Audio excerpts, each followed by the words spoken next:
What's up, Hockeytown? I'm here with none other than Mathieu Dandenault. Dandy, how's it going over there? It's going okay, I guess. Just I've been, I've been home for a while now. I'm just doing a lot of renovations. I actually got my tape measure here and just going around the house and just fixing everything I can get my hands on, type of thing, and spending some time with the family and just, I guess, having a good time, making the best out of it. When you were drafted by the Wings, they were coached by Scotty Bowman. What kind of relationship did you have with him? Actually, I had a pretty good relationship with Scotty. I remember back in '94 when I at the draft, I just remember thinking, "Oh my God, I'm going to the Red Wings. I'll never make that team because they went to the Cup Finals. They really had a strong team, and just talking to Scotty, and he gave me a really good opportunity. That's for sure because my first training camp, I got to play with Sergei Fedorov and Kozlov, and then that went really well. And obviously, there was the short strike, half a year strike lockout that year in '94, and Scotty. Came and saw me play back in junior. So I really had a good relationship with him. He gave me my shot. He gave me my opportunity, and he kept me for a while because there was many trade rumors over the years, and I think Scotty always had his way in some way that he kept me around. So I only have good things to say about Scotty. Well, we're happy he kept you around. And so you kind of touched on this a little bit, but being drafted during that era of the Red Wings, it must have been pretty hard to crack that lineup as a young player. What was it like coming up with a team loaded with talent like Detroit was? Well, it was difficult in a way, but if you keep pushing and you just got to believe. And I think when you have somewhat of some success, I think eventually they make room for you. So I had a good first training camp, went back to junior. I had a strong junior year, and so I think it was in the works that probably maybe the following year I was going to come up and really push myself to make the team. And that's what happened on my second try as a 19-year-old. I made the team, and so that was it was a dream come true. Obviously, I could have went back to junior, so it was somewhat of a toss up. But Scotty believed that maybe I'll be able to develop myself a little bit better by just being around all the NHL guys and practicing with them, because I ended up not playing too many games my first rookie year, but I certainly learned a lot, both on and off the ice, how to be a professional. And so I really enjoyed, being around the guys. And one of the good things, the cool things is that Paul Coffey was there, and I stayed at Paul Coffey's house for a couple of months. And so he was great to me. And and everybody, the whole staff. And so that's what I remember about my rookie year. Just, being able to crack that lineup and just being around the guys and to be a professional. What an experience. And it's worth mentioning that you were the literal definition of a two-way player, playing both winger and on the blue line. How did that work to your advantage? Well, the funny story about how it went about for me to go and play defense. Now, I've never played defense ever in my life, in my whole career. I've always been a center or a right winger. And I remember that following year, like we had, I think we set the record for most wins the first rookie year. My rookie year was 62 wins. So I remember coming to the training camp, and Scotty did bring me into his office, and he said, "Well, listen," he says, "I like you, but we have a really good team. Most of the guys are coming back, but we lost a couple defensemen. I've done this before with a few other players. I remember him saying Jim Roberts. So he says, you're going to go, and if you want to play here, you're going to learn to play defense. And he says, you got good speed. So if you make a mistake, you come back into play, and that's it. Go learn how to play defense." And that was it. That was my meeting. It was like 3 minutes. And now all of a sudden I had to learn to play defense to be in the lineup. And so I got to give credit to Dave Lewis at the time that really helped me out. And obviously, when you got the Lidstrom and everybody else on defense that are just a great defense, I learned a lot from them. But it was certainly an experience, and the first few years, it was tough at first, but then eventually you get your bearings, and then you start to know a bit more of the game. It's a different game because everybody's in front of you, and then you start, enjoying and see what you can try and succeed. And then, okay, I'm having success. This I got to watch out for. But credit to all the coaches; they helped me a lot, and so did the players. But that was certainly an experience. But you know what? It was somewhat of a little bit claim to fame for me, that to be able to play both ways.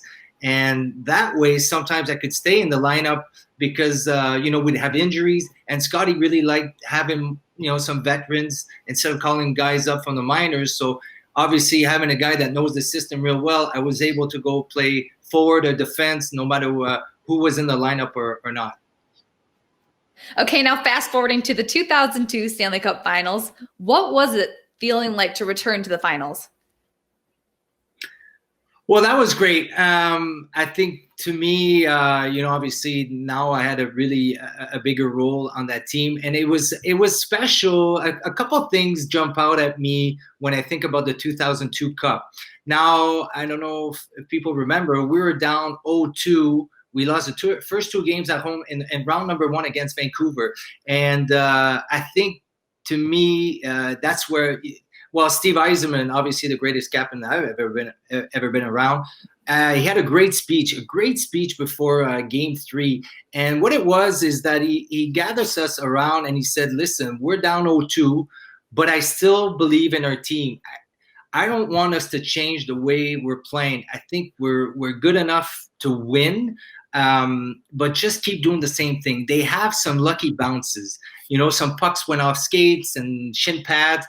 And he said, I think we're going to get a bounce. If we keep playing the way we're playing, we're going to get a lucky bounce. And next thing you know, Nick Lidstrom skates over the red line and a slapper down low, and he scores. And I remember everybody looking at each other on the bench, left and right. There it is. There's our bounce. And after that, it was gun blazing, and we won the next 4 games. And I think that's when the confidence, really, that big confidence push came about to really go through the series and finally meet up with Colorado, or super nemesis, and having Dominic Hasek with those 2 back-to-back shutouts. That Game 7. That's the other thing about the 2002 series, is that Game 7, I remember being in the dressing room, and it was so calm and so quiet, but so focused.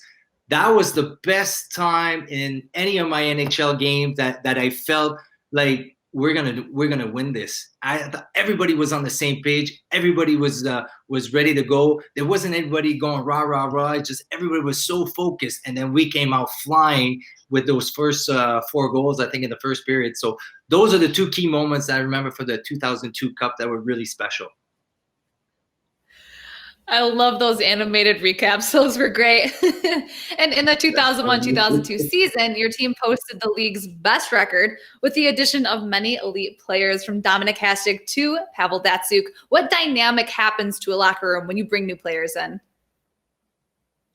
I think what's really special is then when you bring like a rookie that's just different and so good, it really motivates the guys to have somebody that special. And obviously, Pavel was just amazing.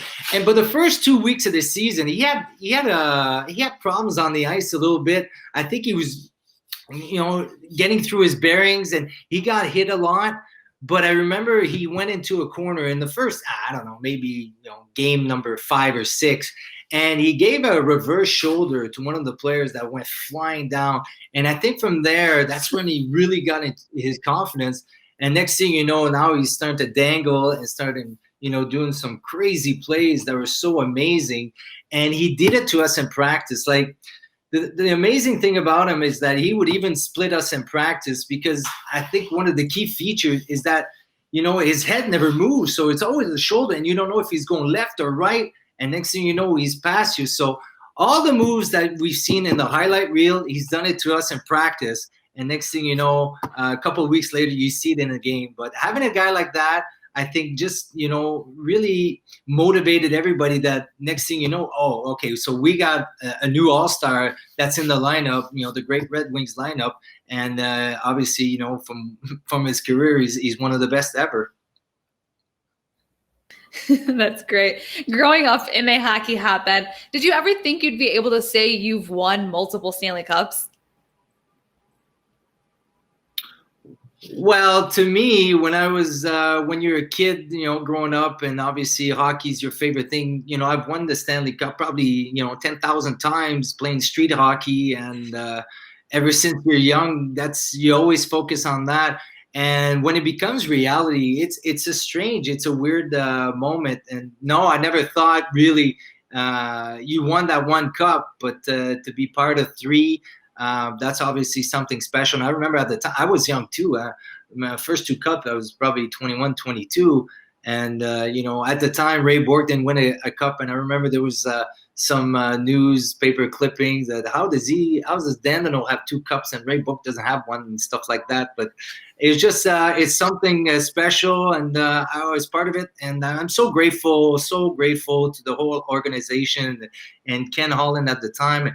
And all the staff and everybody, Paul Boyer, Pierre Van Zandt, and T.A. Abbott, whoever worked for the Red Wings, I think it was a family. It was family style and oriented, and you just felt part of it. And so I'm just really grateful to have been part of it for so many years. What kind of relationship is formed with a teammate going through trials and tribulations with them? I think you have it's forever, which is it's a strange thing because now we're so many years gone by, and I'll come up in Detroit every year and to see everybody, and sometimes there's some gaps throughout the year, but just to see the guys, it's like it was yesterday because we won together, and there's just that bond that's created. With a teammate, when you go to war, it's in the trenches, you bear down, and everybody, like I said, it hurts and you're in pain, and just to finally push through and to win, it's worth everything. It's worth the pain, the sacrifices. It's worth everything, and I think that's that special bond. When you win, it's forever, and I'm just thankful, to be part of the organization and the team. I'm so happy that I was there, and it lasts forever. That's the cool thing about it. That's incredible. Well, that's all I have for you. Is there a message you'd like to leave with Hockeytown? Well, stay patient, Hockeytown. We're going through a tough time, but I believe with the staff that's in place, everybody wants to win, but it takes a little bit of time to draft well and develop those players, and we'll be back at the top again. So stay patient, and I look forward to coming back and seeing everybody back in Hockeytown. I just love coming back. It's always a special moment for me. So I look forward to seeing you all in the near future. Well, Dandy, it's always a pleasure. I really appreciate you coming to talk to us and taking a trip down memory lane. Stay safe, stay healthy, and enjoy your family time in the meantime. Thank you for having me. I enjoyed it.